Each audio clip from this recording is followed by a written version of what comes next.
Bapa di surga, terima kasih bahwa dalam kebaktian ini kami kembali mendapatkan kesempatan dan kebebasan untuk membaca, untuk mendengar, untuk belajar, untuk merenungkan sebagian firman Tuhan. Kami sekali lagi mohon supaya Engkau hadir di tempat ini dan memimpin, mengarahkan, memberkati penyampaian maupun penimbaan firman-Mu. Tolong hamba menyampaikan, berikan kekuatan jasmani, pikiran, khususnya suara yang saat ini sedang terganggu, dan berikan pengurapan, berikan kata-kata, berikan apapun yang dia butuhkan supaya firman bisa disampaikan dengan baik, dengan benar, dan dengan sejelas-jelasnya. Bungkus lengkapi dengan kuasa dan pekerjaan Roh-Mu, karena kami sadar tanpa itu semua akan sia-sia.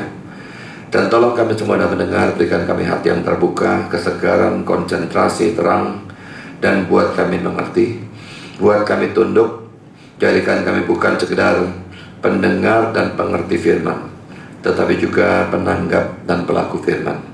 Supaya pada akhirnya segala kemuliaan bisa diberikan kepada Tuhan. Kami sadar-sadar bekerja, tolong kuatkan semua kami, juga listrik dan semua peralatan yang kami pakai. Tolong Tuhan jaga sehingga semua berjalan baik dalam sepanjang kebaktian. Terima kasih Bapa, dalam nama Yesus kami berdoa. Amin.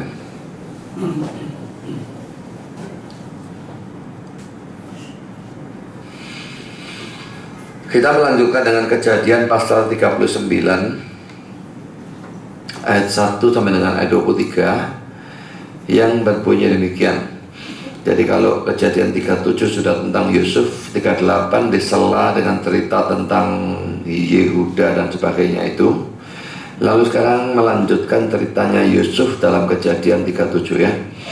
Adapun Yusuf telah dibawa ke Mesir, dan Potifar seorang Mesir, pegawai istana Firaun, kepala pengawal raja, membeli dia dari tangan orang Ismail yang telah membawa dia ke situ. Tetapi Tuhan menyertai Yusuf sehingga ia menjadi seorang yang selalu berhasil dalam pekerjaannya. Maka tinggallah ia di rumah tuannya orang Mesir itu. Setelah dilihat oleh tuannya bahwa Yusuf disertai Tuhan, dan bahwa Tuhan membuat berhasil segala sesuatu yang dikerjakannya, maka Yusuf mendapat kasih tuannya, dan ia boleh melayani dia. Kepada Yusuf diberikannya kuasa atas rumahnya, dan segala miliknya diserahkannya kepada kekuasaan Yusuf. Sejak ia memberikan kuasa dalam rumahnya dan atas segala miliknya pada Yusuf, Tuhan memberkati rumah orang Mesir itu karena Yusuf, sehingga berkat Tuhan ada atas segala miliknya, baik yang di rumah maupun yang di ladang. Segala miliknya diserahkannya pada kekuasaan Yusuf, dan dengan bantuan Yusuf ia tidak usah lagi mengatur apa-apapun selain dari makanannya sendiri. Adapun Yusuf itu manis sikapnya dan elok parasnya. Selang beberapa waktu istri tuannya memandang Yusuf dengan birahi. Lalu katanya, marilah tidur dengan aku. Tapi Yusuf menolak dan berkata pada istri tuannya itu, dengan bantuanku, tuanku itu tidak lagi mengatur apa yang ada di rumah ini, dan ia telah menyerahkan segala miliknya pada kekuasaanku. Bahkan di rumah ini ia tidak lebih besar kekuasaannya daripadaku, dan tiada yang tidak diserahkannya kepadaku selain daripada engkau, sebab engkau istrinya. Bagaimanakah mungkin aku melakukan kejahatan yang besar ini dan berbuat dosa terhadap Allah? Walaupun dari hari ke hari perempuan itu membujuk Yusuf, Yusuf tidak mendengarkan bujukannya itu untuk tidur di sisinya dan bersetubuh dengan dia. Pada suatu hari masuklah Yusuf ke dalam rumah untuk melakukan pekerjaannya, sedang dari seisi rumah itu seorang pun tidak ada di rumah. Lalu perempuan itu memegang baju Yusuf sambil berkata, marilah tidur dengan aku. Tapi Yusuf meninggalkan bajunya di tangan perempuan dan lari keluar. Ketika dilihat perempuan itu bahwa Yusuf meninggalkan bajunya dalam tangannya dan telah lari keluar, dipanggilnyalah seisi rumah itu, lalu katanya kepada mereka, lihat, dibawanya kemari seorang Ibrani, supaya orang ini dapat mempermainkan kita. Orang ini mendekati aku untuk tidur dengan aku, tetapi aku berteriak-teriak dengan suara keras, dan ketika didengarnya bahwa aku berteriak sekeras-kerasnya, ditinggalkannya bajunya padaku, lalu ia lari keluar. Juga ditaruhnya baju Yusuf itu di sisinya sampai tuan rumah pulang. Perkataan itu juga lah yang diceritakan perempuan itu pada Potifar, katanya, hamba orang Ibrani yang kau bawa kemari itu datang kepadaku dan untuk mempermainkan aku. Tetapi ketika aku berteriak sekeras-kerasnya, ditinggalkannya bajunya kepadaku, lalu ia lari keluar. Baru saja didengar oleh tuannya perkataan yang diceritakan istrinya kepadanya, begitulah yang aku diperlakukan oleh hambamu itu. Maka bangkitlah amarahnya, Lalu Yusuf ditangkap oleh tuannya dan dimasukkan ke dalam penjara, tempat tahanan-tahanan raja dikurung. Demikianlah Yusuf dipenjarakan di sana. Tetapi Tuhan menyertai Yusuf dan melimpahkan kasih setianya kepadanya, dan membuat Yusuf kesayangan bagi kepala penjara itu. Sebab itu kepala penjara mempercayakan semua tahanan dalam penjara itu kepada Yusuf, dan segala pekerjaan yang harus dilakukan di situ dialah yang mengurusnya.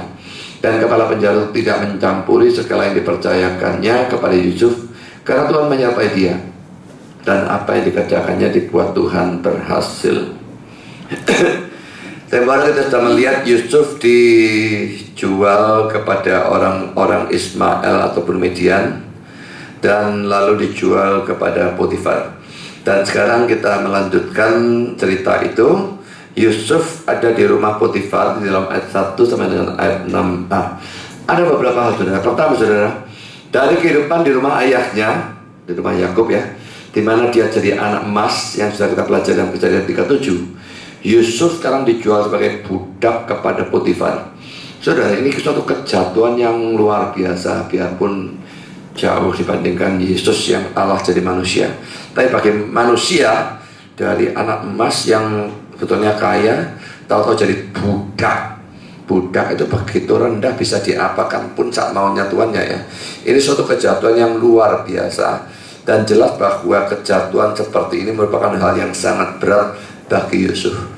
Saudara, mungkin hal seperti ini perlu dipikirkan oleh orang-orang yang menganut teologi kemakmuran ya, yang selalu enak, selalu lancar dan sebagainya. Dia mengalami ini bukan bentar, nanti kita akan lihat. Ini waktu yang cukup lama. Mereka memang mungkin mengatakan orang bisa sakit tapi pasti nanti sembuh, orang bisa bangkrut tapi nanti kaya dan sebagainya.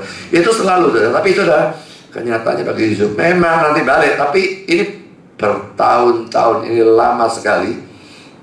Kejatuhan seperti ini bisa. Dan jangan pikir selalu karena dosa. Dalam kasus Yusuf, dalam kasus Ayub, jelas bukan karena dosa. Jadi kalau saudara mengalami, saudara boleh introspeksi memang. Tapi saudara jangan terlalu cepat juga menerima tuduhan, ini mesti karena dosa, makanya aku jatuh. Sama sekali tidak demikian. Bisa ya, tapi tidak harus karena hal itu. Kalau saudara lanjut dalam poin kedua, diperkirakan bahwa Yusuf itu ada di rumah Potifar selama lebih kurang 10 tahun. Kalau andai kata cuma 10 bulan mungkin masih lumayan, saudara. 10 tahun itu bukan jangka waktu yang pendek, saudara. Saudara, tapi ini biarpun tidak enak ya, biarpun dia tuh dipercayakan sebagai anak pangkat, tapi ya tetap namanya budak ya budak. Tentu beda waktu dia ada di rumah Yakub dan jadi anak emas dibandingkan di sini, biarpun dia juga dipercaya dan sebagainya, ini pasti sangat berbeda. 10 tahun yang tidak terlalu menyenangkan, pisah dari bangsanya dan sebagainya, dari keluarganya, dari orang-orang yang dicintai. Tapi saudara, ini semua berguna bagi Yusuf. 10 tahun itu menyebabkan dia bisa mengenal kehidupan orang Mesir. Dan pengenalan tentang kehidupan orang Mesir ini berguna bagi dia. Pada waktu nanti, dia menjadi orang kedua setelah Firaun di seluruh Mesir. Kalau dia diangkat jadi orang kedua, dia tidak kenal orang Mesir itu bagaimana, lalu repot juga, saudara. Jadi kelihatan tidak enak. Tapi saudara, Tuhan memang mengatur semua ini untuk menjadi persiapan bagi dia pada waktu dia naik menjadi orang kedua di Sultan Mesir. Di samping itu, saudara, bukan hanya untuk mengenal kehidupan orang Mesir, tapi juga membuat dia menjadi rendah hati, sehingga nanti pada waktu dia itu berkuasa, dia tidak menjadi sombong. So, kadang-kadang kejatuhan itu memang penting seperti itu ya.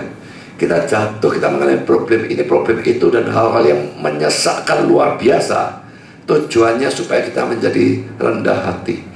Kalau saudara tidak pernah di bawah, pada waktu saudara naik ke atas, wah, sikapnya terhadap orang di bawah itu nanti gimana itu ya.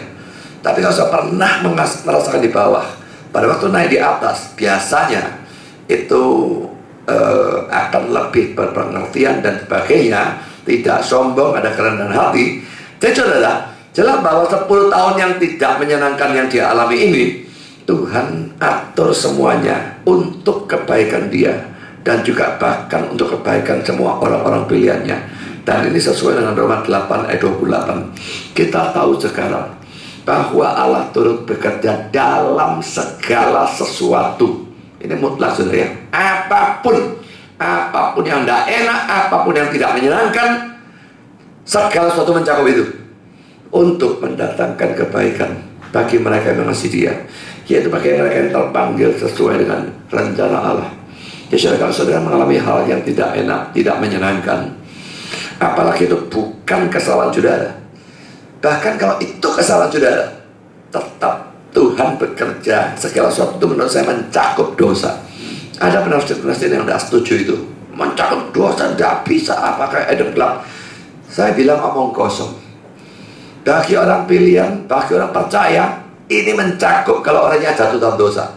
Tidak berarti, dosa tidak kebaikan. Tak, buat saja gitu, gak urung toh hasilnya baik. Tentu tidak, saudara. Tapi tetap dosa tercakup di sini, saudara. Apalagi kalau bukan dosa. Jadi saudara, kalau saudara mengalami hal yang tidak enak, bahkan untuk waktu yang lama, tetap imani ayat ini. Allah turut bekerja dalam segala sesuatu untuk mendatangkan kebaikan. Tapi ingat ya, syaratnya mereka mengasihi Dia, mereka terpanggil sesuai dengan rencana Allah. Berarti ini hanya berlaku untuk orang Kristen yang sejati. Kalau saudara bukan Kristen yang sejati, jangan terlalu harapkan ayat ini, bahkan jangan pikirkan ayat ini. Percaya Yesus dulu, baru ayat ini berlaku untuk saudara. Tapi kalau saudara orang Kristen, maka ayat ini berlaku untuk saudara di dalam segala keadaan. Karena poin ketiga, di rumah Potifar, sekalipun menderita, tetapi Yusuf disertai oleh Tuhan. Kita baca ayat yang kedua ya. Tetapi Tuhan menyertai Yusuf, sehingga ia menjadi seorang yang selalu berhasil dalam pekerjaannya. Maka tinggallah ia di rumah tuannya, orang Mesir itu. Saudara, dalam penderitaan, dalam keadaan tidak enak, tetapi Tuhannya beserta dengan dia. Dan saudara, ini menyebabkan adanya step-step kemajuan dalam hidup Yusuf di rumah Potifar. Pertama dikatakan ya, segala yang diperbuatnya itu berhasil. Calvin mengatakan bahwa seseorang itu bisa sukses hanya karena ada penyertaan atau berkat dari Tuhan. Tidak peduli dia Kristen ataupun kafir. Saya pikir kalau kafir sukses bukan karena pekerjaan Tuhan, bukan karena berkat Tuhan. Menurut saya tetap saudara, memang bisa karena berkat setan. Tapi setan memberkati kalau Tuhan tidak kasih izin. Setan tidak bisa bakal memberkati saudara ya. Sama sekali tidak bisa. Mengapa orang yang kafir bisa jaya dengan cara yang jelimet-jelimet? Apakah itu berkat Tuhan? Belum tentu juga. Bisa berkat Tuhan, tapi bisa berkat setan. Tapi berkat setan pun kalau tidak ada izin Tuhan, tidak bisa.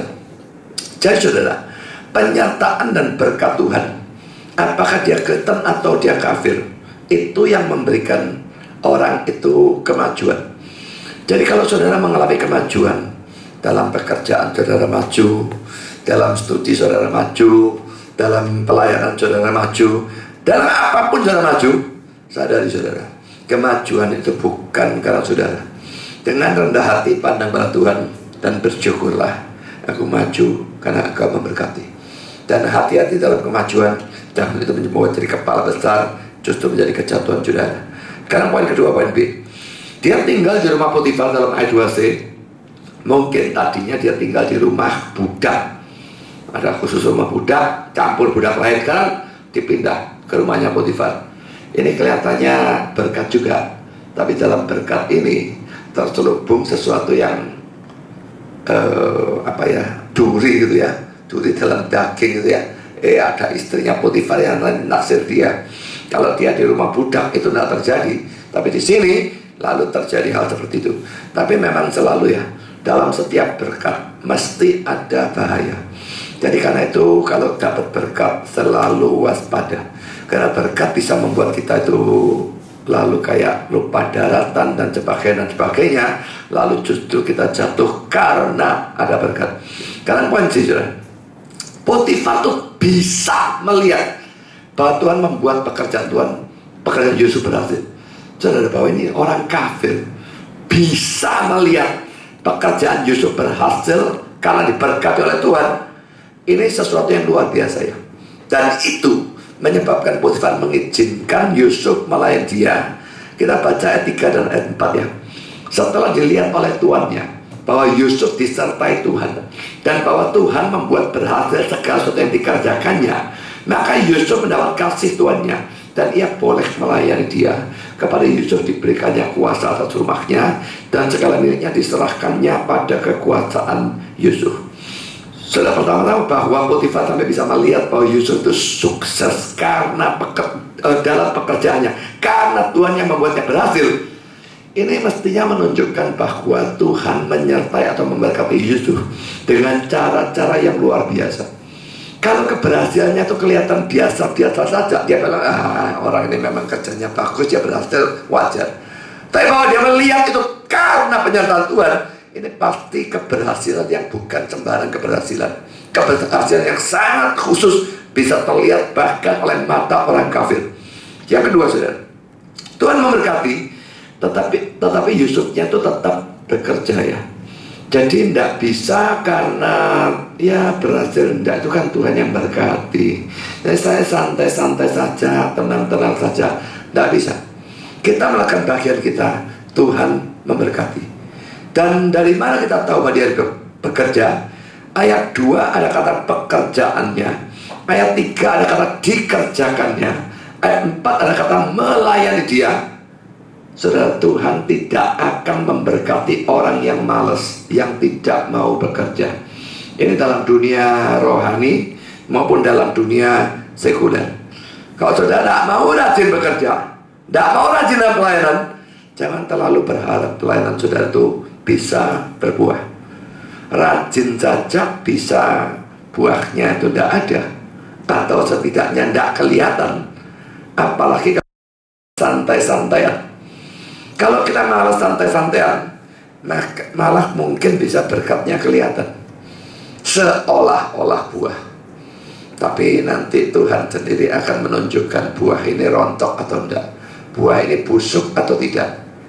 Saya beberapa hari yang lalu beli mangga ya. Di pinggir-pinggir jalan itu sekarang kan banyak mangga gadung yang masak mohon. Saya pertamanya beli di Bilka. Di Bilka itu harganya 16.000 sak kilo.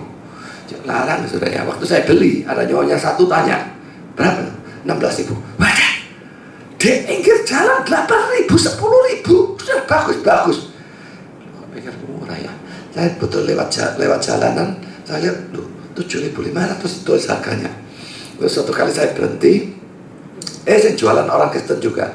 Nah, saya beli pokoknya seharga kira-kira ya harga 50.000 lah ya. Jadi waktu itu dikasih harga 8.000, yang 7.500, yang kecil-kecil, yang besar maksudnya 8,5. Tapi dia Kristen, saya bilang, aku pendeta, kamu kasih murah.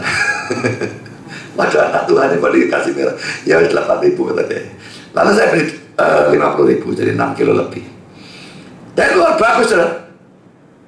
Dibuka, saudara. Ularnya sakit. Ya memang tidak semua, saudara ya. Tapi ada beberapa yang ini apa ya, dari luar tidak kelihatan belas loh. Saya tidak ngerti ularnya masuk dari mana. Dan kalau satu bagian tak bisa buang, ini merabat tak parang-parang, nyaris dibuang total tak buah. Tadi wah, ini memang cilaka hal model demikian ya. Nah saudara, orang itu bisa ya pelayanan atau kerjaan santai-santaian, wah kelihatannya diberkati Tuhan. Bahkan gereja-gereja yang sesat, yang ajar tidak karu-karuan, wah kelihatannya diberkati Tuhan. Tahu dari mana saudara itu buah sungguh-sungguh yang bagus, atau buah seperti model yang mangga gadung yang tak beli. Dari luar tidak kelihatan saudara, tapi Tuhan tahu. Jadi jangan pikir gereja yang maju kayak model Betani, lalu Yesaya Pariaji, jelas-jelas ajarannya tidak karu-karuan. Tapi ya buah kok berkembang, kok berbuah dan sebagainya, pakai omong kosong karu-karuan. Saya beberapa hari yang lalu dikontak oleh satu orang karismatik, pendeta Henoch, mungkin sudah tahu. Dan dia memberitahu saya, Yakub Susabda itu khotbahnya masuk YouTube. Khotbah tentang predestinasi tidak karu-karuan. Dia dorong saya untuk lihat. Ya sudahlah, tak cari di YouTube Yakub Sabda predestinasi. Lalu saya dengarkan khotbahnya. Waduh, saya kudu belutrik, saudara. Orang ini, dia khotbah pada bagian awal, dia kutip ayat-ayat predestinasi seperti Efesus 1 ayat 4 dan ayat 5 dan sebagainya. Ada beberapa ayat dikutip. Tapi saudara, pembahasan selanjutnya, ayat yang dikutip itu cuma dikutip, sudah tidak pernah dibahas. Dia pakai ayat-ayat yang lain dan ajarannya wet dan luar biasa. Satu yang betul-betul gila ya, dia berkata ayat itu artinya bisa berubah-ubah pada waktu kita itu menjadi makin lama makin dewasa dalam iman. Waktu saya kata-katanya masih kerucuan, begitu yang masih muda, ayat ini artinya A. Nanti saya sudah maju dalam iman dan sebagainya, ayat yang tadinya A artinya jadi B. Dewasa lagi artinya dari C. Kalau modelnya kayak gitu, buangan Alkitabmu, saudara. Kalau sekarang percaya Yesus bisa selamat pada waktu saya pertama bertobat, nanti waktu saya sudah dewasa artinya berubah. Percaya Yesus, moga-moga selamat ya. Lebih dewasa lagi, berubah lagi. Percaya Yesus bisa masuk neraka. Lebih dewasa lagi, berubah lagi. Percaya Yesus pasti masuk neraka. Begitu.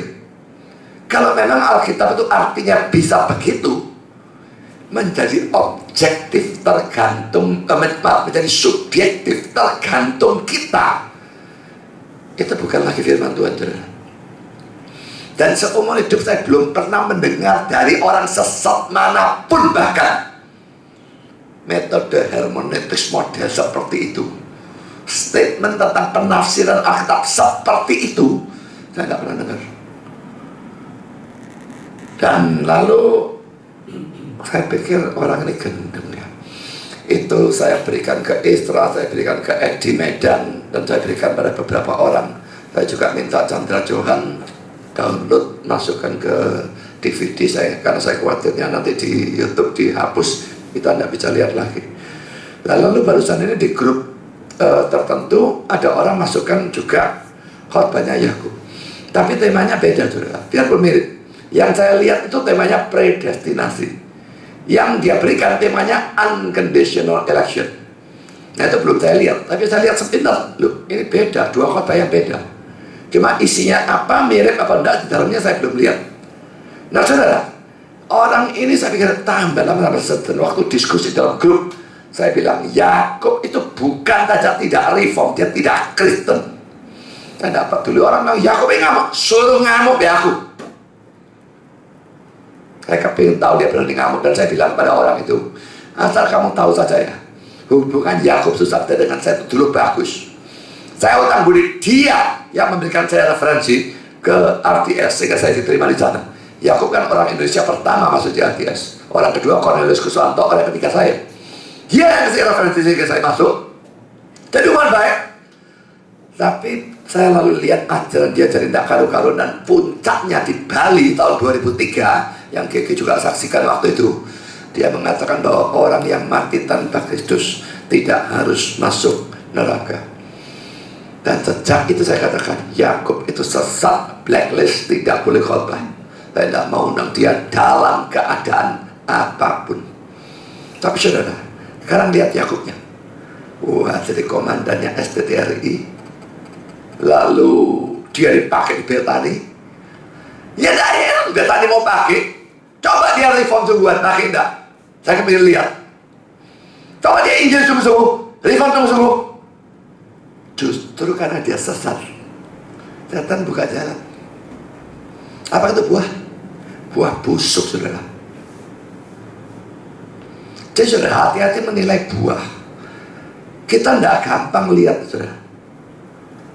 Jadi kalau memang berhasil ya, maka memang jelas ada pekerjaan dari Tuhan.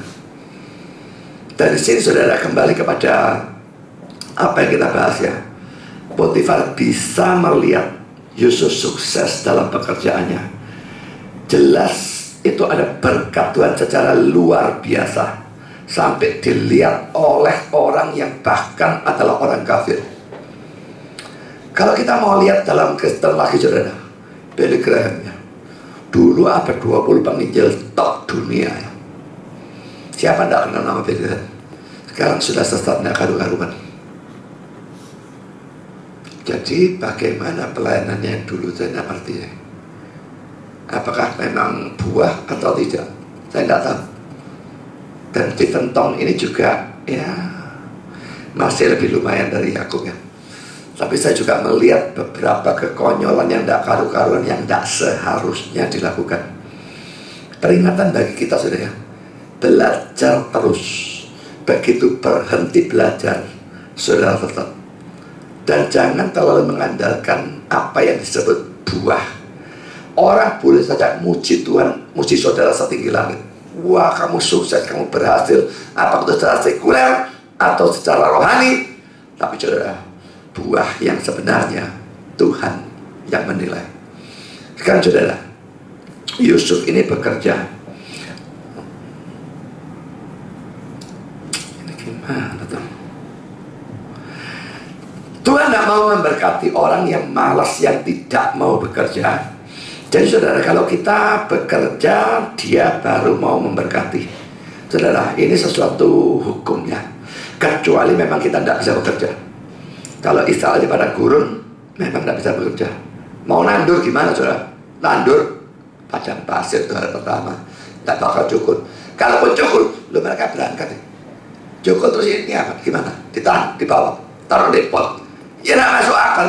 Memang tidak memungkinkan. Bisa bergantung sepenuhnya pada Tuhan. Kalau memang dia tutup jalan, kita tidak bisa bekerja. Tapi kalau kita bisa bekerja, harus bekerja, baru Tuhan memberkati. Kalau kita masuk pada poin D ya, Potifar menyerahkan segala miliknya dalam kuasa Yusuf, sehingga dengan bantuan Yusuf dia tidak perlu mengurus apa-apa lagi kecuali makanannya sendiri. Sudah saya kira ayat 4-6 tidak usah saya bahas, sudah jelas ya. Saya pertama-tama ingin bahas ya, kecuali makanannya sendiri. Ini kok aneh ya? Kalau saudara punya pelayan, apalagi punya budak, sebetulnya nomor satu urusan makananku, jadi aku gak repot masalah gitu, belonjo, urusan makananku dan sebagainya. Kenapa ini justru dikecualikan? Kecuali makanan sendiri. Jadi mungkin dalam hal pakaian, dalam hal kebersihan rumah, dalam apa itu semua Yusuf, kecuali makan sendiri. Mengapa? Potifar tidak mau makanannya diurus oleh Yusuf, tapi dia mengurus makannya sendiri. Tadinya saya mikir barangkali dia takut diracun. Tidak, dia percaya kepada Yusuf. Dalam Kejadian 43 ayat 32 dikatakan bahwa orang Mesir tidak boleh makan dengan orang Ibrani, karena bagi mereka itu adalah suatu kekejian. Nah, kata kekejian NIV menerjemahkan detestable, menjijikkan. King James dan RSV abomination, sesuatu yang sangat dibenci. NASB loathsome, menjijikkan atau memuakkan. Jadi saudara, entah ada kebudayaan apa yang menyebabkan seperti itu, tapi yang pasti ada gap yang besar antara orang Mesir dan orang Ibrani dan Israel dan sebagainya, termasuk Ibrani ya. Khususnya dalam hal makanan ada gap seperti itu. Saya tidak ngerti kenapa, tapi yang jelas ada gap itu. Dan karena itu Potifar tidak mau makanannya diurus oleh Yusuf yang adalah seorang Ibrani. Jadi ini alasannya ya. Apa persisnya saya tidak ngerti, tapi yang jelas memang ada ayatnya yang mendukung itu. Karena poin kedua, penyerahan segala sesuatu ke dalam tangan Yusuf menyebabkan Potifar diberkati oleh Tuhan. Di dalam ayat 5b, saudara, beberapa poinnya sama. Pertama, poin A sama seperti Laban diberkati karena Yakub dalam Kejadian 30. Sekarang Potifar diberkati karena Yusuf.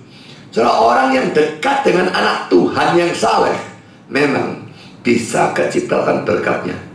Bisa, itu terjadi berulang kali. Tapi ingat juga ya, bisa juga kecipratan serangan setannya. Ada hal positifnya, ada hal negatifnya. Saudara mau dekat dengan orang yang anak Tuhan, saudara mau berbaik hati kepada anak Tuhan yang betul-betul anak Tuhan, betul-betul hidup dan melayani untuk Tuhan, saudara bisa kecipratan berkat. tapi bisa juga kecepatan serangan setannya. Jangan lupa. Ayub misalnya ya, pada waktu Ayub terkena bencana, istrinya ini jelas imannya tidak karu-karuan, tapi dia dekat dengan Ayub. Pertama-tama, wah kaya, diberkati Tuhan. Istrinya kena berkatnya juga, anak-anaknya kena berkatnya juga. Barang setan nyerang, apa istrinya tidak kena ciprat? Tidak kecipratan, saudara, kegebyur. Bangkrut semua, anaknya mati, apa istrinya tidak kebetulan anak? Wah doa itu. Penyakitnya memang kena Ayub, tapi bagaimanapun dia terpengaruh secara luar biasa. Jadi sudah memang dekat dengan anak Tuhan, bisa kecipratan berkat, bisa juga kecipratan serangan setan. Tapi saudara, kalau saudara juga anak Tuhan, maka bagaimanapun kita percaya serangan setan, cipratan yang tidak menyenangkan itu, tetap Tuhan turut bekerja di dalamnya untuk mendatangkan kebaikan. Jadi tidak usah ditakuti dalam persoalan itu. Sekarang sudah poin B. Poin B kami berkata demikian, ia dengan siapa Tuhan tinggal merupakan berkat bagi yang lain. Jadi saudara, kalau saudara mau menjadi berkat bagi orang lain, usahakanlah supaya Tuhan menyertai saudara dan Tuhan dekat dengan saudara. Makin dekat dengan saudara, makin saudara bisa jadi berkat bagi orang lain. Makin jauh dari Tuhan, makin saudara tidak bisa menjadi berkat bagi orang lain. Karena kunci berbuat atau bersikap baik kepada anak Tuhan menyebabkan diberkati oleh Tuhan. Ini bukan cuma di dalam dunia ya. Nanti pelajaran sore saya membahas yang Matius 25 ya, pengadilan akhir zaman, Yesus pisahkan dan sebagainya. Dan orang-orang yang masuk surga itu dikatakan, pada waktu aku telanjang kau beri aku pakaian, pada waktu aku dalam penjara kau mengunjungi aku, dan sebagainya. Kapan Tuhan kami lakukan itu? Engkau lakukan untuk salah seorang anakku yang paling hina, engkau lakukan itu untuk aku. Jadi saudara, kita berbuat baik atau bersikap baik kepada anak Tuhan, itu sama berbuat baik, bersikap baik kepada Tuhannya sendiri. Dan itu menyebabkan kita juga diberkati oleh Tuhan. Dialah ini mendorong saudara untuk lebih banyak berbuat baik kepada anak Tuhan, sesama anak Tuhan. Memang pada yang non anak Tuhan pun sebetulnya juga ya. Tapi kitab suci lebih menekankan saudara seiman, itu masuk akal. Kalau bisa kepada orang luar juga, itu lebih bagus. Tapi kalau terbatas, bisanya cuma milik, ya kepada anak Tuhannya tentu harus diutamakan. Karena yang ketiga, sekalipun tindakan Potifar ini baik, tapi sebetulnya masih kurang baik. Mestinya ya, coba dipikirkan kalau saya jadi Potifar, punya budak, wah, dia melihat penyertaan yang luar biasa, berkat yang luar biasa. Mestinya kan bukan cuma tak ambil saja jadi pegawai, mestinya dia melihat, wah, agamanya orang ini benar kayak gitu, kan gitu ya. Mestinya dia tanya-tanya kepada Yusuf tentang Tuhan yang membuat Yusuf berhasil itu. Tapi saudara, dia tidak pernah melakukan hal itu. Dan Yusuf pun, ini salahnya dia, atau kalau tidak diceritakan saya tidak tahu, tapi tidak pernah ada catatan dia memberitahu kepada Firaun apapun tentang Tuhan. Dalam hal ini dia kalah bahkan dengan gadis kecil yang jadi budaknya Naaman di dalam 2 Raja pasal 5. Yusuf dewasa, ini gadis kecil. Gadis kecil itu polos saja ngomong. Ceritanya ada nabi dan pakai Tuhanku ke sana pasti sembuh macam-macam. Bisa cerita. Yang ini dewasa malah gak bisa cerita. Saudara, betapapun baiknya dan salehnya dan sucinya Yusuf hidup, kalau cuma hidupnya yang baik, bisakah Injil tahu-tahu disampaikan dengan sendirinya? Lalu Potifar percaya? Tidak bisa sama sekali, saudara. Tidak cukup hidup baik. Penyampaian Injil melalui mulut ataupun tulisan atau apapun, pokoknya Injil disampaikan, itu tidak bisa digantikan dengan sekedar hidup saleh. Hidup saleh itu cuma mendukung penginjilan, tapi pemberitaan Injil itu sendiri tidak bisa digantikan. Hal ini perlu ditekankan untuk menghadapi ajaran dari golongan liberal yang bolak-balik menyatakan kita tuh tidak perlu mengabarkan Injil. Yang penting hidup saleh. Maka dengan hidup yang saleh, kita menarik orang datang kepada Tuhan. Tentu omong kosong dan dusta. Bagaimana kalau Injil tidak diberitakan, orangnya bisa percaya? Yang dipercaya itu apa? Saya hidup saleh, saya berdoa, lakukan ini, tidak bocok, jujur, zina dia tidak mau dia zina. Orang lihat, bisa percaya Kristus? Percaya dari mana? Injilnya tidak pernah diberitakan. Jadi saudara, hidup saleh penting, mendukung penginjilan, tapi menggantikan penginjilan tidak pernah bisa. Penginjilan harus dilakukan. Jadi gereja-gereja yang nolong-nolong ya, bencana alam mereka nolong, nyumbang apa, nolong, nyumbang dan sebagainya, tapi tidak pernah memberitakan Injil. Mereka tidak melakukan tugas mereka sebagai gereja. Gereja itu bukan tugasnya jadi seperti Santa Claus atau Sinterklas kasih hadiah ini hadiah itu. Bukan itu tugasnya. Tugas utamanya memberitakan Injil dan firman Tuhan. Coba lihat, perhatikan ayat ini ya. Roma 10 ayat 13-15. Sebab barang siapa yang berseru kepada nama Tuhan akan diselamatkan. Tetapi bagaimana mereka dapat berseru kepadanya jika mereka tidak percaya pada dia? Bagaimana mereka dapat percaya pada dia jika mereka tidak mendengar tentang dia? Bagaimana mereka mendengar tentang dia jika tidak ada yang memberitakannya? Dan bagaimana mereka dapat memberitakannya jika mereka tidak diutus? Seperti ada tulis, betapa indahnya tentang mereka yang membawa kabar baik. Jadi saudara, kita wajib ya, bukan cuma berbuat baik, tapi memberitakan Injil. Dan itu dikatakan betapa indahnya kedatangan mereka yang membawa kabar baik. Yang memberitakan tidak ada, orangnya tidak bisa ngerti. Orang yang tidak ngerti, orang yang tidak bisa percaya. Orang yang percaya, tidak bisa berseru. Orang yang tidak berseru, tidak bisa selamat. Kalau tidak ada penginjilan, saudara boleh hidup seperti malaikat, tidak menyelamatkan siapapun. Sekarang kita masuk dalam poin keempat, saudara. Poin komentar berkali demikian. Nasib yang ditetapkan, sebagaimana segala sesuatu di bumi, demikian juga dengan nasib Yusuf ditetapkan oleh surga. Saya tidak tahu siapapun penafsirnya, tapi jelas orang ini reform, saudara ya. Nasib ditetapkan, sebagaimana segala sesuatu di bumi, demikian juga dengan nasib Yusuf ditetapkan oleh surga. Tentu oleh surga itu maksudnya oleh Allah.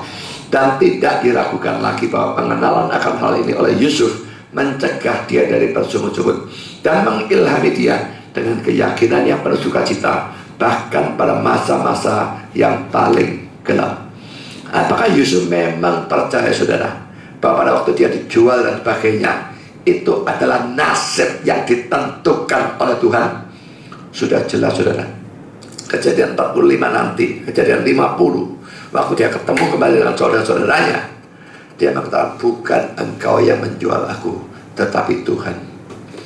Dia tahu bahwa tindakan manusia berdosa ini, penderitaan yang dialami, Tuhan yang ngatur.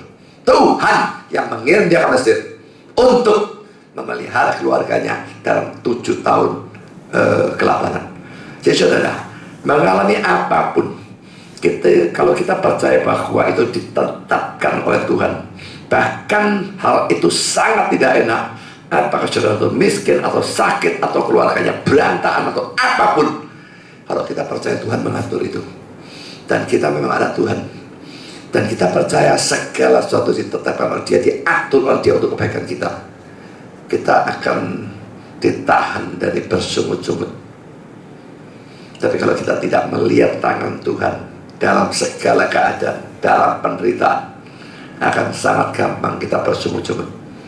Jadi bukan cuma percaya tangan Tuhan dalam setiap keadaan, tapi juga bahwa tangan Tuhan bekerja itu, menetapkan itu untuk kebaikan kita, maka tidak akan ada sungut-sungut yang keluar. Sekarang saudara, kita masuk pada poin yang kedua, godaan dari istri Potifar dalam ayat 6b sampai dengan ayat 18. Pertama saudara, dikatakan Yusuf itu manis sikapnya dan elok parasnya di dalam ayat 6b. Adapun Yusuf itu manis sikapnya dan elok parasnya dalam terjemahan NIV bentuk tubuhnya bagus dan ganteng. NESB, ganteng dalam bentuk dan rupa. Istilah Ibrani yang sama yang digunakan di sini digunakan terhadap Rahel. Cuma Ibrani itu baik kata benda maupun kata sifat itu punya yang disebut gender atau jenis kelaminnya.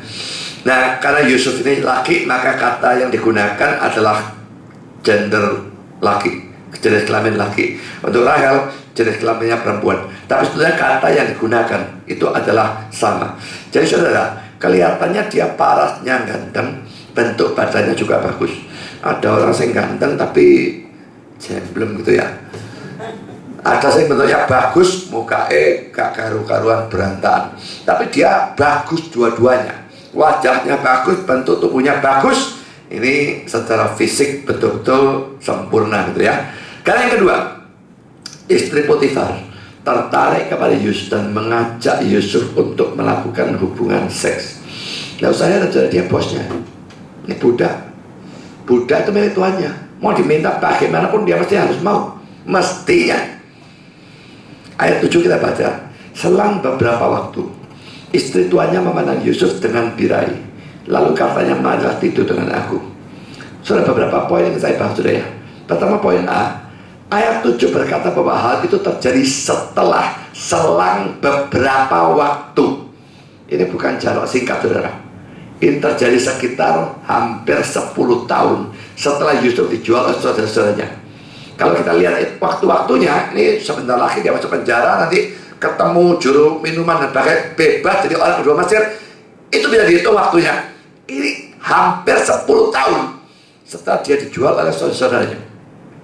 Dua hal yang kita persoalkan di sini. Pertama, jadi kegantengan dari Yusuf tidak menyebabkan istri Potifar langsung tertarik.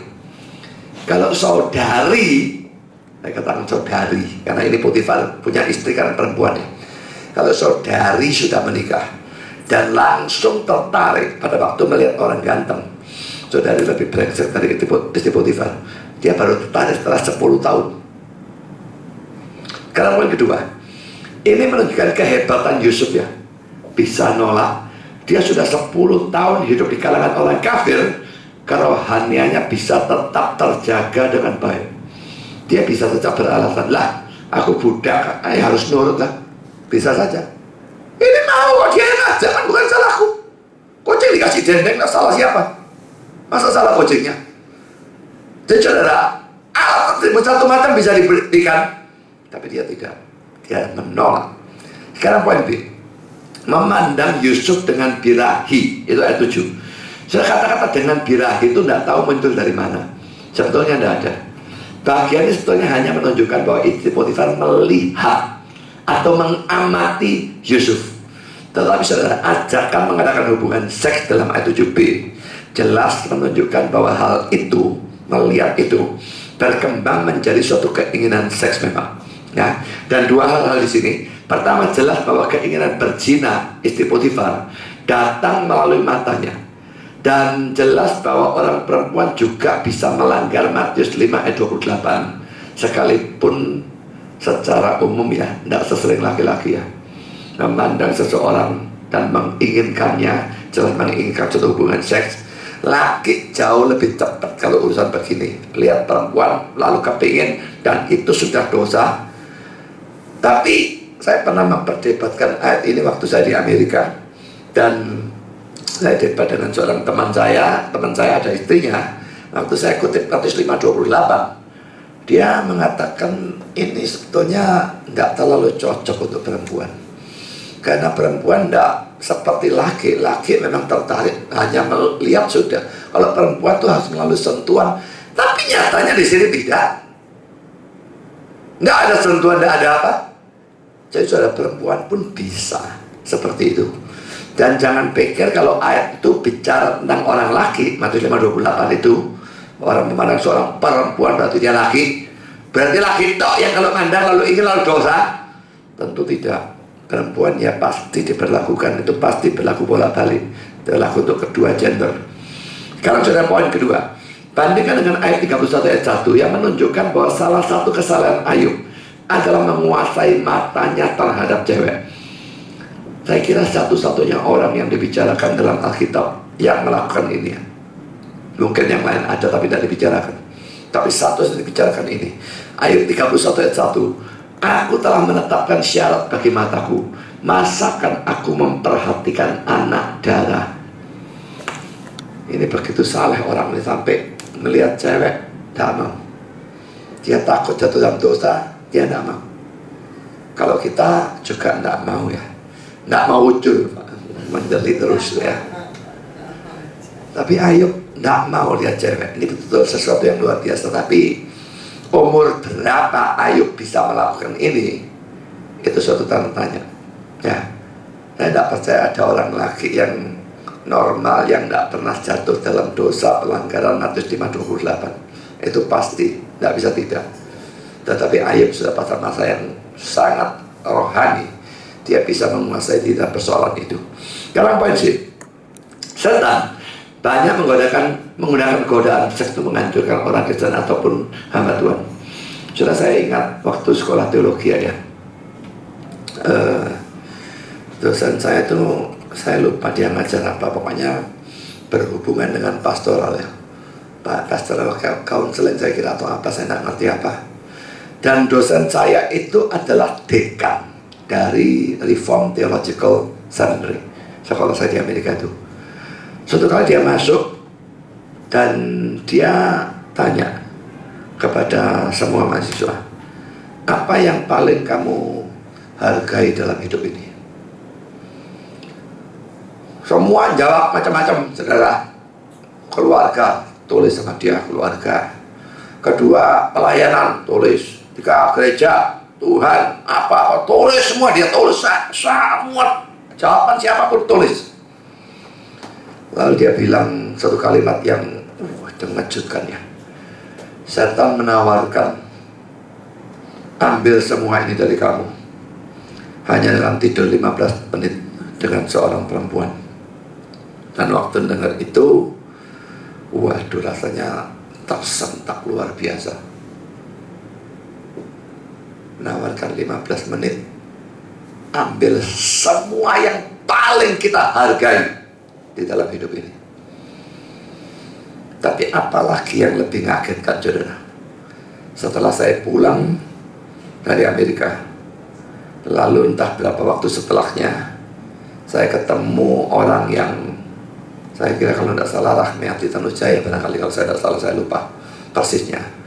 Saya ketemu yang juga sama-sama sekolah di sana, juga pulang, tapi waktu itu dia pulang belakangan dari saya.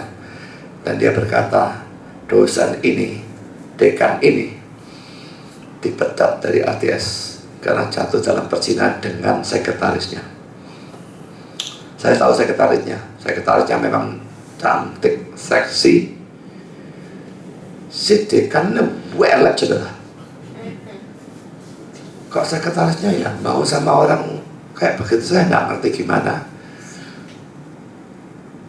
Kalau sekretarisnya cantik, seksi sekali, nggak heran kalau yang laki mau sama yang perempuan. Tapi yang perempuan mau sama yang laki, yang saya nggak ngerti.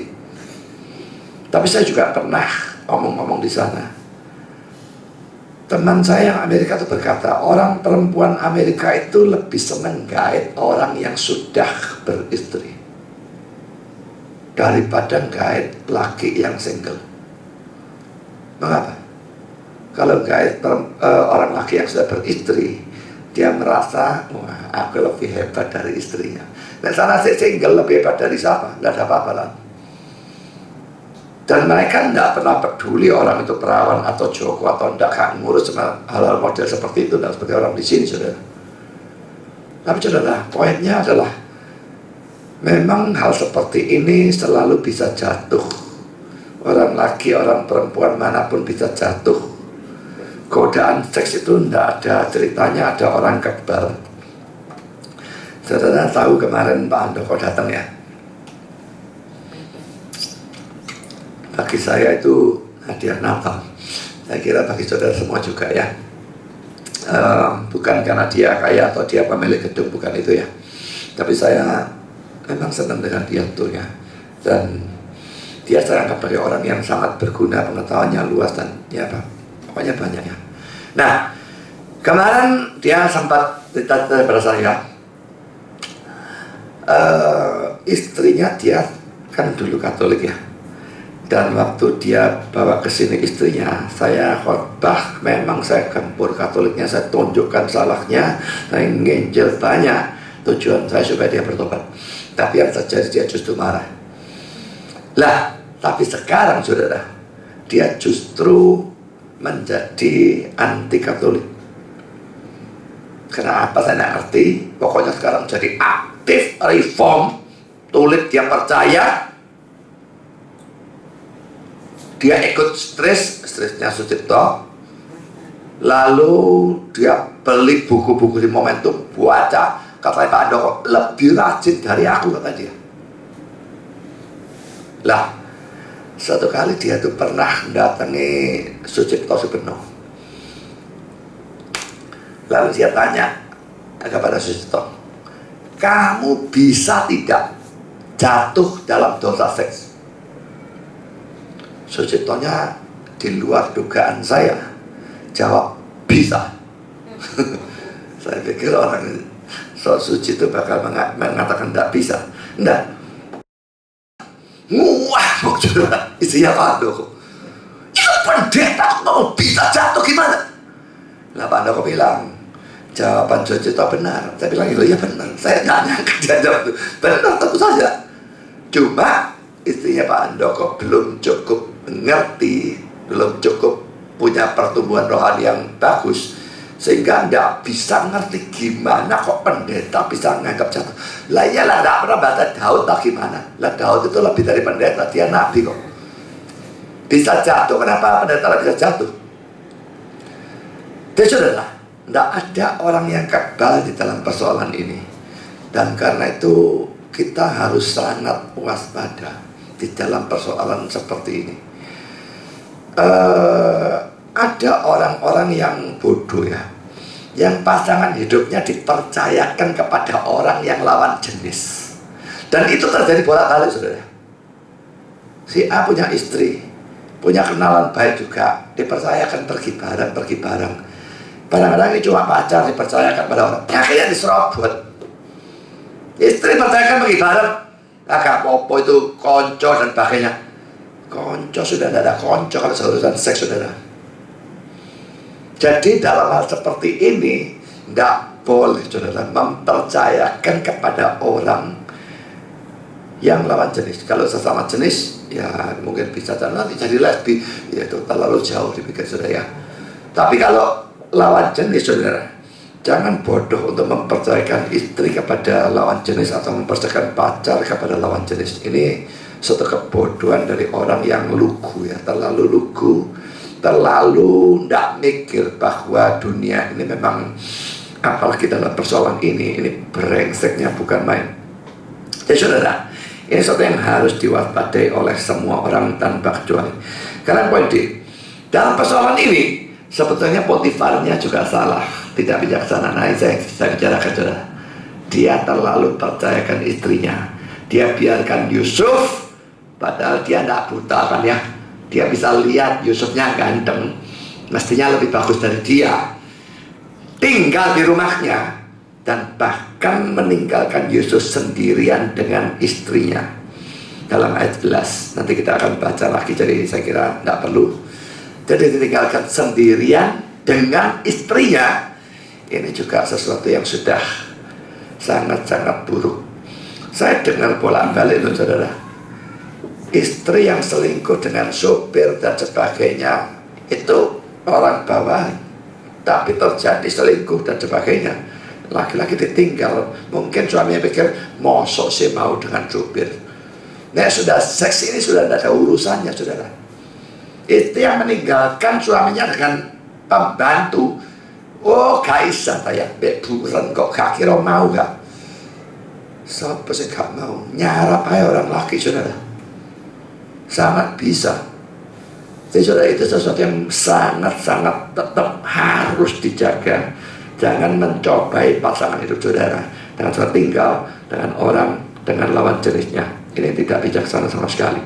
Karena poin yang ketiga, penolakan Yusuf dalam ayat 8 dan ayat 9 Tetapi Yusuf menolak dan berkata pada istri tuannya itu, dengan bantuanku tuanku itu tidak lagi mengatur apa yang ada di rumah ini, dan ia telah menyerahkan segala miliknya pada kekuasaanku. Bahkan di rumah ini ia tidak lebih besar kuasa daripadaku, dan tiada yang tidak diserahkannya kepadaku selain daripada engkau, sebab engkau istrinya.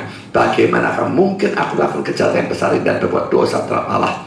Saudara, pertama poin A, Yusuf menolak dengan alasan pertama, kepercayaan dan kebaikan Potifar kepada dia tidak layak dibalas dengan pengkhianatan dan dengan melakukan hubungan seks dengan istrinya. Ini orang yang tahu balas budi ya. Dia baik, masa aku jadi dengan lalu berzina dengan istrinya dia begitu baik pada aku, sangat tahu budi. Tapi ingat, tidak semua orang seperti ini. Yang seperti justru jarang. Kedua, itu adalah kejahatan, dosa yang besar. Jelas ada tingkatan-tingkatan dosa, dan biarpun perzinahan bukan dosa yang terbesar, seperti yang Sucipto pernah katakan, bahkan lebih besar dari dosa membunuh, dan bahkan itu ngomong kosong, saudara. Jelas pembunuhan lebih besar, tapi perzinahan tetap adalah dosa yang besar. Salah satu cara menghindari dosa adalah menyebut dosa sebagai dosa. Yusuf menyebutnya sebagai kejahatan, dosa yang besar. Dia tidak menggunakan istilah yang diperhalus. Dengan kata lain, saudara, sebut dosa itu dengan nama sebenarnya. Kalau saudara gantikan istilahnya, tidak mengatakan dosa, tapi anggap itu kelemahan, sesuatu yang kurang baik, lalu apalagi menyebut dosa sebagai suatu kebijaksanaan, atau menyebut perzinahan sebagai ya ngikuti zaman lah, ini mengikuti mode lagi ngetren kok. Maka saudara, dengan perubahan istilah-istilah itu menjadi yang diperhalus, dan makin lama makin kelihatan tidak salah, maka makin gampang saudara jatuh di sana. Biasakan sebut dosa sebagaimana adanya. Hitam sebut hitam, jangan abu-abu, bintik-bintik atau apapun. Hitam sebut sebagai hitam. Yang ketiga, itu adalah dosa terhadap Allah. Saudara, 2 poin ya. Ini bukan sekedar dosa terhadap Potifar, memang terhadap Potifar juga, tapi dia katakan terhadap Allah. Bandingkan dengan Mazmur 51 ayat 6 yang merupakan doa pengakuan dosanya Raja Daud ya. Terhadap engkau sajalah aku telah berdosa dan melakukan apa yang kau anggap jahat dan sebagainya. Dia berdosa, berzina dengan Bathsheba, dia bunuh Uria, tapi dalam pengakuan dosa dia berkata terhadap engkau sajalah aku telah berdosa dan melakukan apa yang kau anggap jahat. Kita dosa apa terhadap sesama, itu dosa terhadap Tuhan. Yang 2 poin B, Potifar bisa tidak tahu, tetapi Allah pasti tahu. Karena itu dia tetap menolak, Yusufnya menolak bujukan, rayuan apapun, sekalipun mereka sedang sendirian. Kita baca 11 dan 12. Pada suatu hari masuklah Yusuf ke dalam rumah untuk melakukan pekerjaannya sedang. Dari sisi rumah itu seorang pun tidak ada di rumah.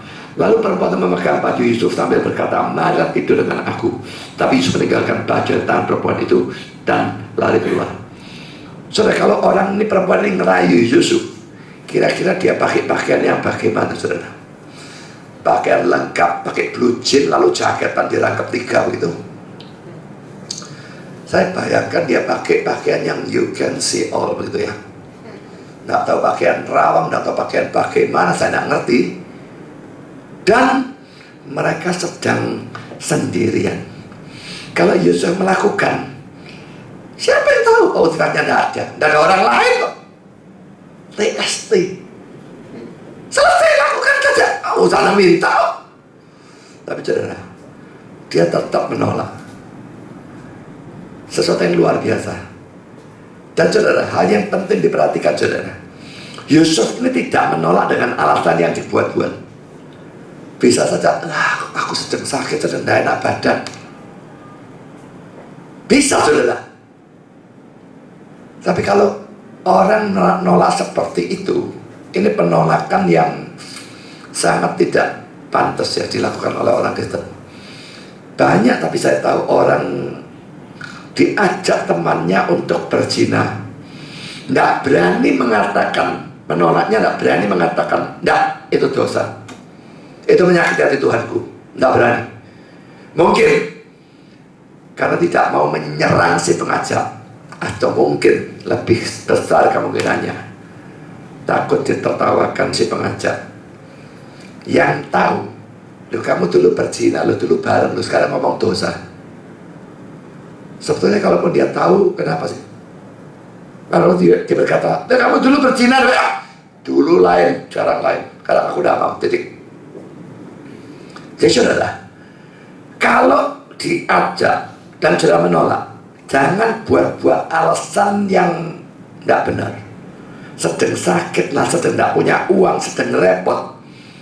Ini bukan cuma dusta, pertama-tama salahnya dusta ya, tetapi ini juga menyebabkan orang itu punya kesan, oh tidak maunya karena sakit, nek sehat mau. Tidak maunya karena tidak punya duit, nek ada duit dia mau. Tidak maunya karena repot, kalau sedang nganggur dia mau. Akibatnya apa? Ngajak lagi, ngajak lagi. Jadi dengan alasan seperti ini, saudara membiarkan pencobaan itu berlangsung terus-menerus. Orang itu akan ngajak saudara, sampai satu titik di mana saudara sedang lemah, mungkin sedang kegeran dengan istri, sedang muangga sama istri, pas yang sini ngajak, yang sini sampai no, saya sini ngajak, wah, jadi saudara. Atau sedang sumpah, atau sedang apa. Jadi saudara, belajar menolak dengan penolakan yang dilakukan oleh Yusuf. Katakan sebagai dosa. Kalaupun dulu sudah sering berzina dengan dia, tapi dia mengajak, dia katakan dosa, ditertawakan. Dulu, sekarang aku tidak mau. Selesai. Jadi saudara, ini sesuatu yang penting ya. Menolak harus dengan alasan yang benar, bukan dengan alasan yang dibuat-buat. Karena poin B, Yusuf menolak, sekalipun dia tahu bahwa menolak perintah bos ini hamba dengan pemilik, saudara, bukan pegawai ya, hamba. Menolak perintah bos itu bisa berbahaya. Ingat bahwa dia bukan pegawai, dia budak ya, dan budak bisa dilakukan semaunya, dibunuh pun bisa oleh bosnya. Jadi dia jelas tahu bahwa penolakan ini mengandung risiko tinggi. Sudah beranikah sudah menolak perintah atau ajakan bos yang bertentangan firman Tuhan? Kalau ajakan berzina misalnya sudah berani tolak, bagaimana kalau bosnya ada tamu, butuh entertainment, hiburan apa? Kamu yang carikan pelacur, gimana caranya? Saudara, yang melacur bukan saudara, tapi saudara suruh cari. Mau tidak? Mestinya kalau saudara Kristen sudah tolak, dikeluarkan, dikeluarkan. Pada waktu saudara menghubungi ke pelacurnya, kan saya punya kontak dengan pelacur itu, saudara. Dan pelacur itu kan menganggap apa tentang saudara, biarpun saudara tidak main untuk disuruh sendiri. Yang membuat orang-orang yang sering berzina itu repot berhenti, saudara. Channelnya dia sudah tahu.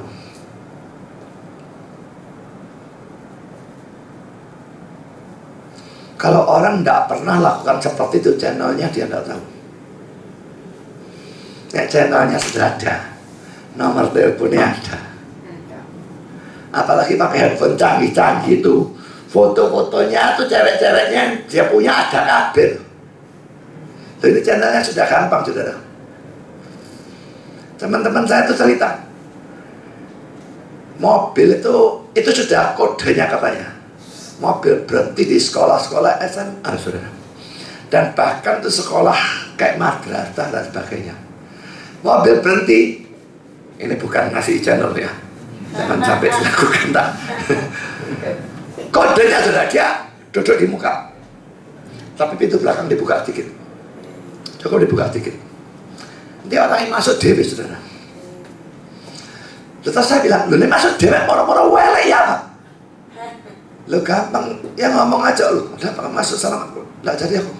Aku nggak nunggu kamu, aku nunggu orang lain kok. Gampang aja. Saya masuk dan senang, saya berangkat. Kodenya tuh gampang begitu toh. Dan banyak itu anak SMA itu jalan. Nggak tahu dia kepengen beli iPad, kepengen beli BlackBerry, nggak tahu apa. Gampang kan main gitu. Main cuma berapa kali sudah dapat. Lah orang-orang ini tahu channelnya, membuat jatuhnya itu gampang sekali. Nah, ini hal-hal kayak gitu goblok kayak amit-amit, saudara. Pernah pada waktu saya usia berapa ya? Saya kira-kira sekitar usia 18-19an ya. Masih muda sekali. Nah itu naksir seorang cewek. Nah pergi dengan seorang teman. Biasanya pergi sendirian, tapi tidak tahu hari itu kok pergi sama teman. Pergi sama teman, ceweknya mau diapeli, dia bilang besoknya ulangan, dia mesti belajar. Ya wis, gak bisa ngapeli, kan sumpah saudara, datang cewek, tidak bisa ngapeli.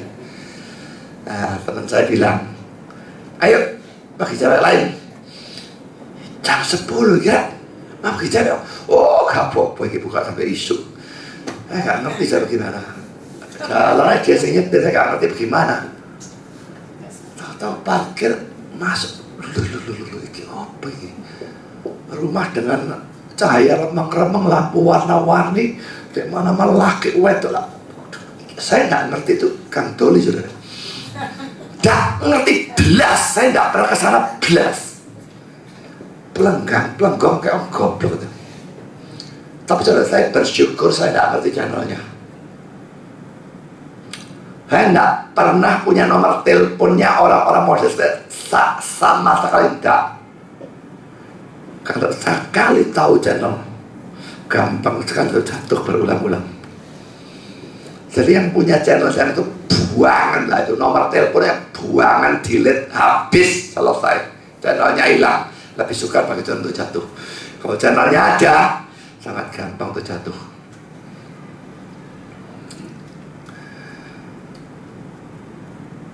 Sekarang kita masuk pada poin C ya. Kalau Yusuf yang adalah seorang pemuda yang belum menikah bisa menolak godaan seks, maka tidak ada alasan bagi saudara yang adalah pemuda yang belum menikah untuk menyerah pada godaan seks. Tidak tahu berapa persennya orang yang belum menikah yang tidak pernah hubungan seks, laki. Perempuan saja tambah sedikit. Tapi kalau di Indonesia mungkin masih lebih banyak. Tapi laki, berapa persen yang belum menikah yang tidak pernah hubungan seks? Lebih-lebih saudara, kalau saudara sudah STW, ya ini lebih lagi. Ini yang mudah bisa nahan sesuatu yang luar biasa dari Yusuf. Karena poin keempat, istri Potifar tekun mengajak, tapi Yusuf yang tekun menolak. Nah ini yang hebat ya. Yang biasa tekun mengajak, akhirnya yang menolak, yang kalah tekun, akhirnya dia mau. Ayat 10 coba kita lihat ya.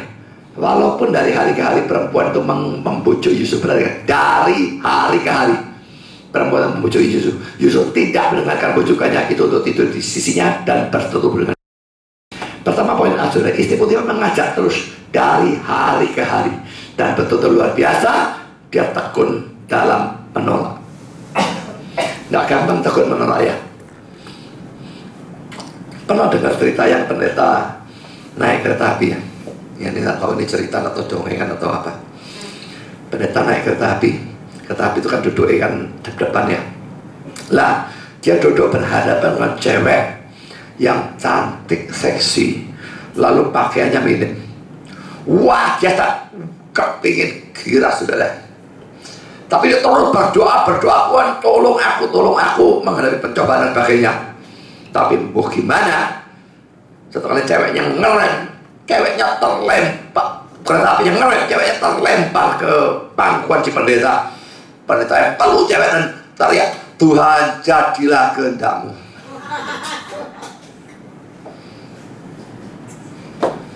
Contoh tidak tekunnya dalam menolak godaan. Tapi lebih gawat lagi orang yang tekun dalam tidak menolak godaan. Mari tiru Yusuf ya. Sekarang poin B.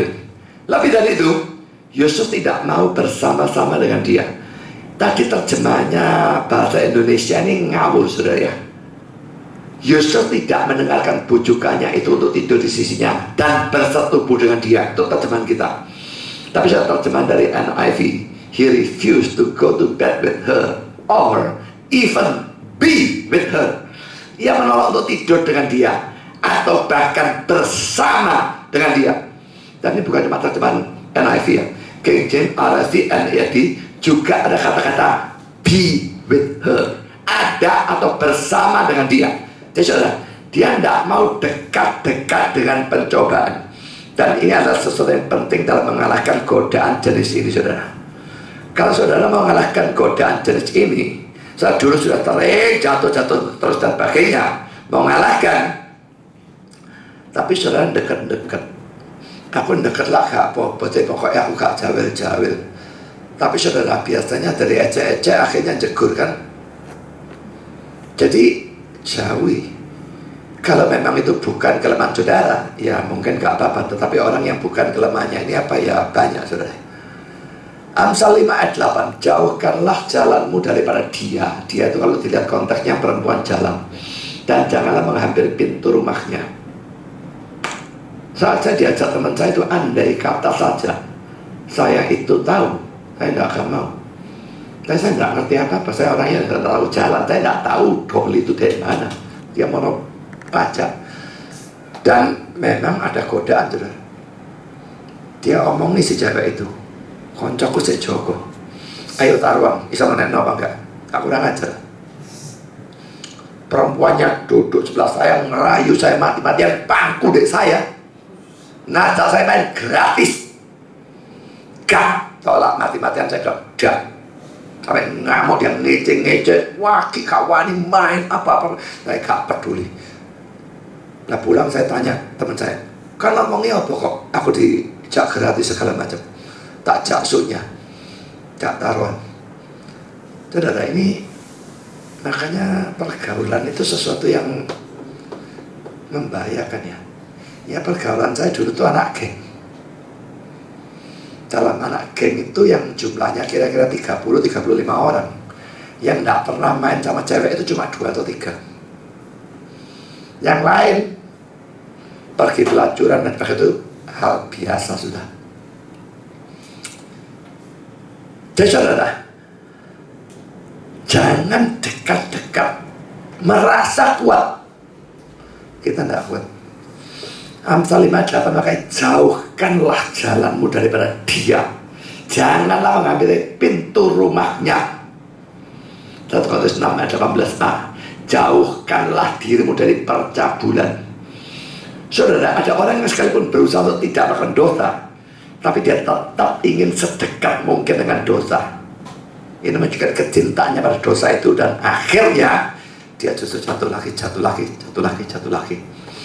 Saya bahkan katakan bukan hanya menjauhi pelacurnya, saudara, menjauh juga orang yang sabar ngajak. Tempo hari ada orang yang terus cerita dia jatuh, saya berikan nasihat. Teman-temanmu yang ngajak kamu itu ancaman. Kamu ngajak 1 kali lagi, aku tidak konjon sama kamu. Kamu tidak berani lakukan tindakan drastis seperti itu, kamu jatuh terus. Kalian masuk poin 5. Istri Potifar memaksa, tapi Yusuf tetap menolak, bahkan lari. Saudara, pencobaannya memang mesti dihadapi ya. Nah, punya utang gitu ya, ya dihadapi, tidak bisa tinggal lari. Menghadapi problem tertentu, hadapi. Tidak bisa problem tertentu ditinggal tidur. Saya ngomong dengan teman saya itu yang suka main ekstasi dan sebagainya itu. Nek sudah main minum gitu, wah, bagus. Perempuan welek bisa kelihatan ayu. Dengar musik, waduh, semua wapik, semua bagus. Dan sewenang hatinya, makanya disebut ekstasi ya. Dan dia mengatakan itu juga alasannya orang kalau banyak problem, banyak yang jatuh dalam penggunaan ekstasi. Lali problemnya, saudara. Cuma saudara, apakah lali problem seperti ini membereskan problem? Begitu sadar, ya kecuali dia pakai ekstasi lagi, tapi lambat atau cepat ya ditangkap juga dia nanti. Jadi saudara, memang problem-problem tertentu memang dihadapi, tidak bisa ditinggal lari, saudara. Tapi godaan yang satu ini nek dihadapi, itu Potifar ngerayu, hadapi, bro dia. Ada problem yang harus ditinggal lari, dan godaan seperti ini harus ditinggal lari.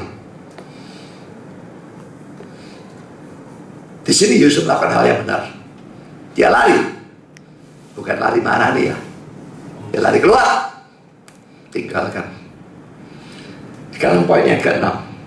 Perhatikan apa yang terjadi dengan orang yang saleh, menolak godaan dan sebagainya.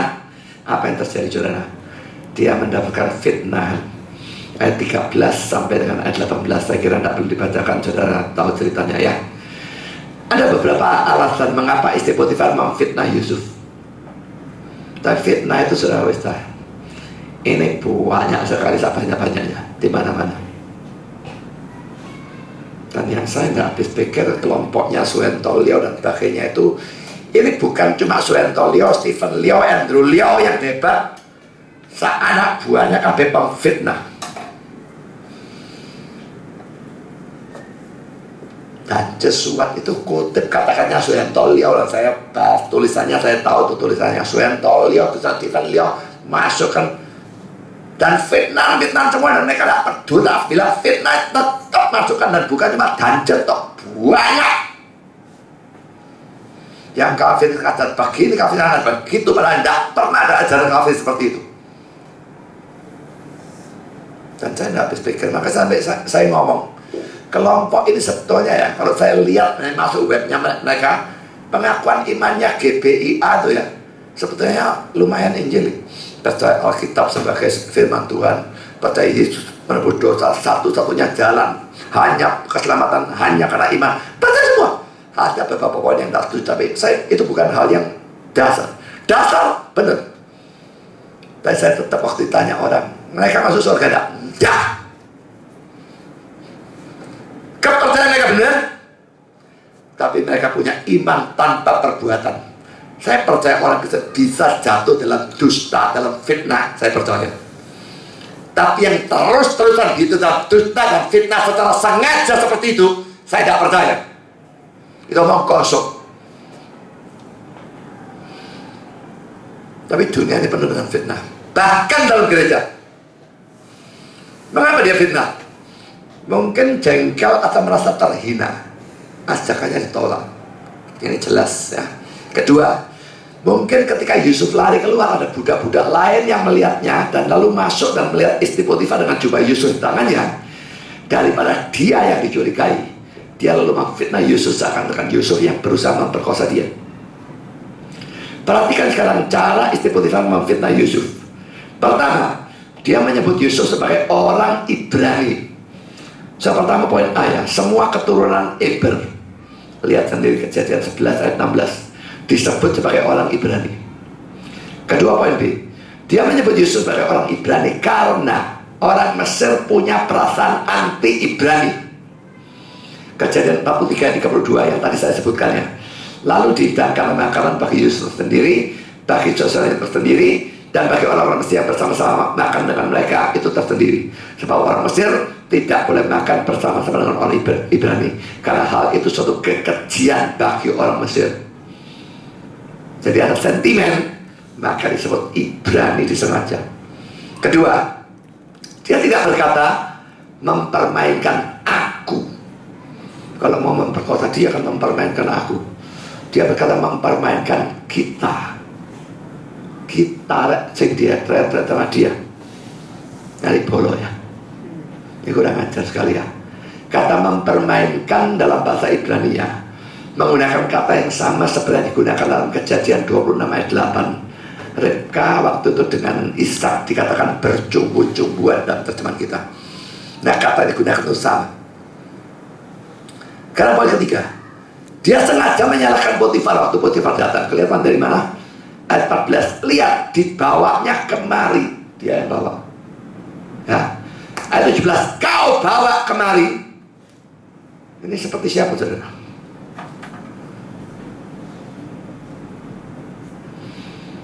Adam ditanya Tuhan, kenapa kamu makan?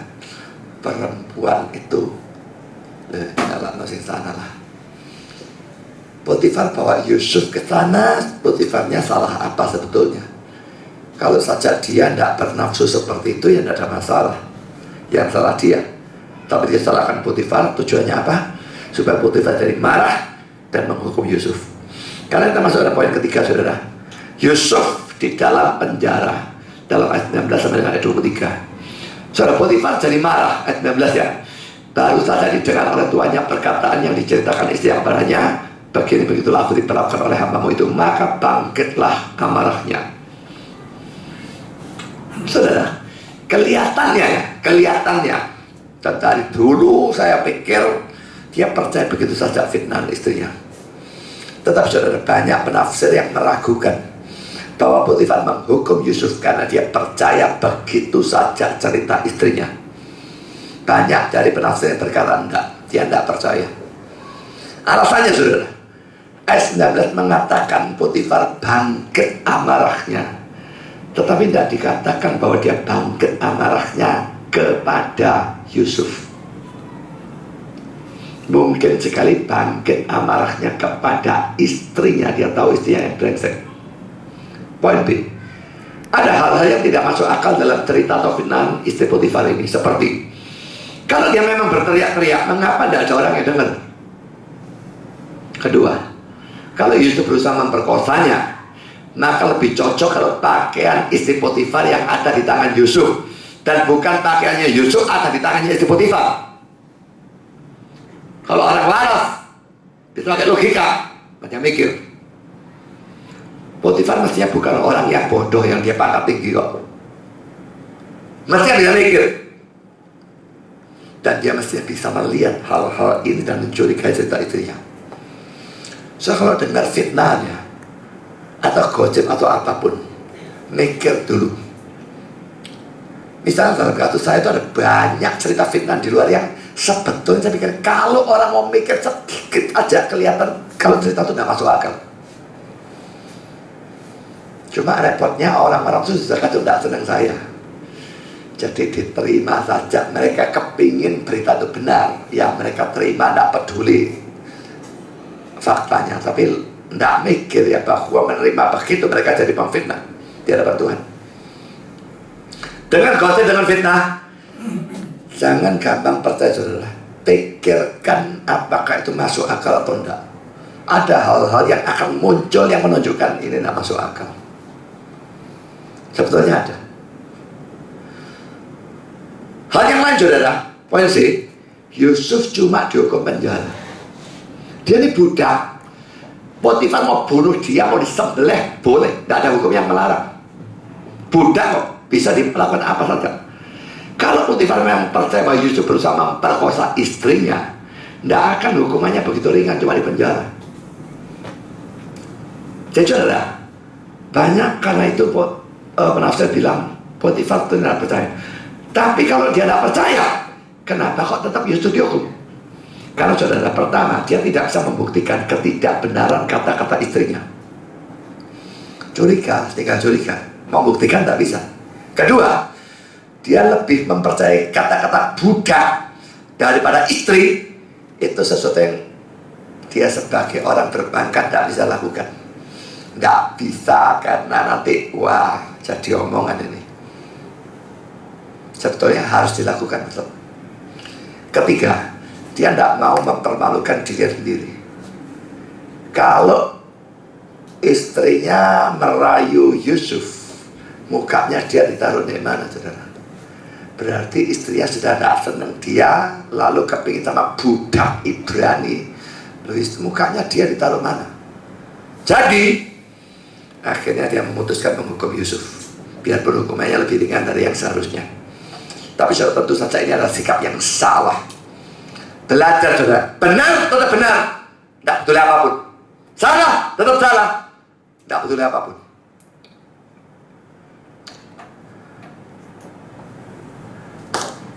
Poin kedua saudara, Yusuf masuk penjara ayat 20. Lalu Yusuf ditangkap oleh tuannya dan dimasukkan ke dalam penjara, tempat tawanan raja dikurung. Demikian Yusuf dipenjarakan di sana. Poin A, Mazmur 105:18 menggambarkan dengan lebih jelas keadaan Yusuf saat itu, di mana leher kaki dibelenggu. Coba kita baca ya. Mazmur 105:18, mereka mengimpit kakinya dengan belenggu, lehernya masuk ke dalam besi. Jadi ini semacam dipasung, bukannya di penjara. Jadi menderita sekali. Karena poin B, bahwa Yus yang saleh bisa masuk penjara karena menolak ajaran berzina, menunjukkan bahwa orang yang hidup saleh bisa menerima upah yang sangat tidak sesuai, sangat tidak adil. Saudara, kalau saudara benar dan diperlakukan tidak adil, jangan heran Yesus juga diperlakukan demikian, dan murid tidak lebih dari gurunya, hamba tidak lebih dari tuannya. Kita adil, itu hal biasa. Tentu tidak senang, tidak ada orang senang, tapi itu biasa. 1 Petrus 4:14, berbahagialah kamu jika kamu dinista oleh karena nama Kristus, sebab roh kemuliaan yaitu roh Allah ada padamu. Janganlah ada di antara kamu yang harus menderita sebagai pembunuh atau pencuri atau penjahat atau pengacau. Tapi jika ia menderita sebagai orang Kristen, maka janganlah ia malu, melainkan hendaklah ia memuliakan Allah dalam nama Kristus itu. Matius 5:10, berbahagialah orang yang dianiaya oleh sebab kebenaran, karena mereka lah yang punya kerajaan surga. Kitab suci juga berbahagialah. Tidak enak terjadi korban fitnah, jengkel, tidak enak. Lihat Tuhan saja. Tuhan yang izinkan itu, Tuhan yang tentukan dan atur itu terjadi. Dia pasti punya maksud yang baik. Dan kalau pikir sudah diarahkan ke sana, kebencian kepada orang yang fitnah itu akan berkurang. Sekarang poin sih sudah, Yusuf masuk jurang lagi. Tadinya dari kedudukan sebagai anak emas Yakub, dia jadi budak, turun. Sekarang kedudukan sana aja, difitnah, masuk penjara. Saudara, di sela-sela jurang itu ada masa enak. Di rumah Potifar dipercaya dan pakai masa enak. Calvin berpendapat bahwa ini tujuannya adalah pertama, supaya pencobaannya tidak lebih dari kekuatan Yusuf. Kalau jurang terus dia jurang, yo gak betah dia. Kasih enak, hancur lagi. Karena itu sudah hidup kita itu memang seperti itu ya, naik turun, selalu demikian. Tidak ada ceritanya, tidak. Baru nanti kita masuk surga, tidak ada lagi penderitaan. Karena poin kedua, supaya pada saat itu dia bisa memulihkan kekuatannya sehingga kuat menghadapi jurang yang akan datang. Waktu santai makanya kuatkan. Dalam penderitaan kadang-kadang membuat mungkin saudara tidak bisa aktif di gereja atau apa. Biarpun kemarin saya sudah bilang, dalam penderitaan kalau memang mungkin kan dengar firman itu justru harus dilakukan. Tapi kadang-kadang memang tidak memungkinkan dengar. Maka sudah pada waktu naik, nah gunakan sebaik-baiknya. Justru naik, jangan duitnya pergi Singapura. Kayaknya kayak gitu ya, jurang terus, tidak lagi masuk jurang lagi, tidak punya kekuatan. Pada waktu enak, maka gunakan untuk belajar dan sebagainya, supaya ada kekuatan menghadapi jurang yang akan datang. Sekarang poin ketiga saudara, Yusuf masuk penjara, tetapi Tuhan menyertai Yusuf. Saudara, apa yang tadi terjadi dalam ayat 1-6? Dijual di rumah Potifar, Tuhan menyertai. Naik, terjadi lagi di sini, masuk penjara, disertai lagi, menyebabkan dia disukai oleh kepala penjara. Ayat 23, tidak usah kita baca. Soal poin A, saudara, laki-laki naiknya tuh step by step, langkah demi langkah. Masuk, naik lagi, masuk, naik lagi.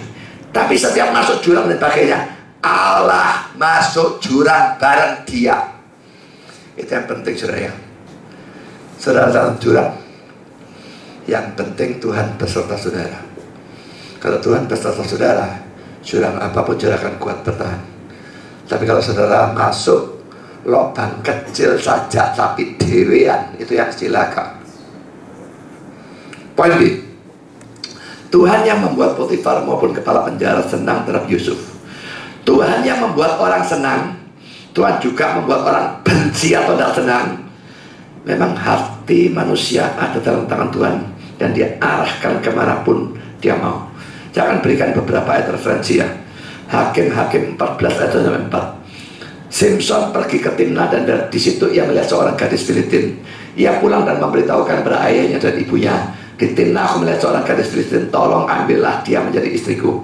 Tapi ayahnya dan ibunya, ini rohani ya, berkata padanya, tidak adakah di antara anak-anak perempuan sanak saudaramu atau di antara seluruh bangsa kita seorang perempuan sehingga kau pergi mengambil istri dari orang Filistin, orang-orang yang tidak bersunat itu? Tapi jawab Simpson pada ayahnya, ambillah dia bagi supaya dia kusukai. Sekarang berdiri, kalapku. Tapi, perhatikan, tetapi ayahnya dan ibunya tidak tahu bahwa hal itu daripada Tuhan asalnya. Sebab Simpson memang harus mencari gara-gara terhadap orang Filistin, karena pada masa itu orang Filistin menguasai orang Israel. Dan sekalipun itu dari Tuhan, tidak berarti Simpsonnya tidak dosa. Dia tentu tetap dosa. Tapi saudara, mengapa dia bisa jatuh cinta pada orang Filistin? Dari Tuhan. Karena dari situ muncul masalah, dia bentrok, dan itu yang Tuhan kehendaki. Contoh yang lain, 1 Raja 11 ayat 14-23. Kemudian Tuhan membangkitkan seorang lawan Salomo, yakni Hadad orang Edom, ia dari keturunan Raja Edom. Ayat 23, Allah membangkitkan pula seorang lawan Salomo, yakni Rezon bin Eliada, yang telah melarikan diri tuannya, yakni Hadadezer. Tuhan bangkitkan lawan. Lalu Salomo itu raja yang dia kehendaki, dia bangkitkan lawan. Mazmur 105:25. Diubahnya hati mereka itu orang Mesir ya, untuk membenci umatnya Israel, untuk memperdayakan hamba-hambanya. Orang Mesir yang tadinya baik dengan Israel, muncul Firaun baru, Tuhan yang mengubahkan mereka jadi benci. Amsal 21:1. Hati raja seperti batang air dalam tangan Tuhan, dialirkannya kemana ia inginkan. Saudara, orang tersenang atau orang jadi benci, semua hati pikiran setiap manusia Tuhan yang kendalikan. Dia sudah tentukan, dia arahkan kemanapun dia mau. Tidak berarti kalau saudara mau yang buruk, saudara dosa. Tetap bertanggung jawab untuk selalu berusaha mau yang baik. Tapi kalau saudara mau yang buruk dan itu tetap terjadi, memang pekerjaan Tuhan. Tapi saudara tetap tidak bebas dari dosa. Saudara, sebagai kesimpulan untuk penutup, dalam keadaan yang paling gelap, tidak enak, berulang-ulang di jurang, saudara Yusuf tetap mentaati Tuhan dan disertai oleh Tuhan. Saudara, keadaan saudara bisa buruk, mungkin sekarang buruk, atau mungkin lain kali memburuk. Tapi saudara, asal saudara tetap setia pada Tuhan, dia tetap beserta dengan saudara di jurang manapun yang terdalam, dan dia bisa mengubah keadaan itu sehingga makin membaik secara bertahap. Kalau tidak membaik di dunia ini, seperti Lazarus miskin terus, membaik nanti setelah mati. Tapi yang jelas, keadaan akan membaik. Tapi setialah kepada Tuhan dalam segala keadaan. Tuhan memberkati saudara. Amin.